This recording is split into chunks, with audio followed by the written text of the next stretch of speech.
SMA pakai acara wisuda. Yang penting mah lulus, otak ada isinya. Bukan fokus ke acara perpisahan doang.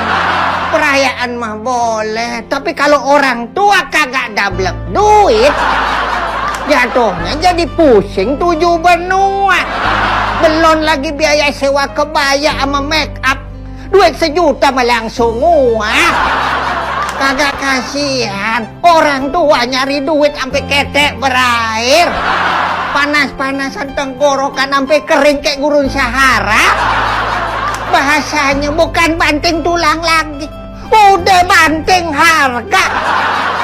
Dikasih duit berapa, dikerjain. Yang penting anak bisa sekolah. Lah anak nyape, milih wisuda yang harga sultan.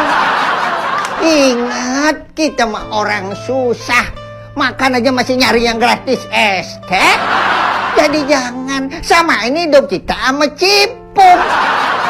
Kalau kalian setuju sama Kak, tolong komen sama share video ini. Menurut Kak, perayaan kelulusan itu penting buat kenang-kenangan semasa sekolah. Tapi ingat, jangan memaksakan suatu perayaan di luar kemampuan orang tua.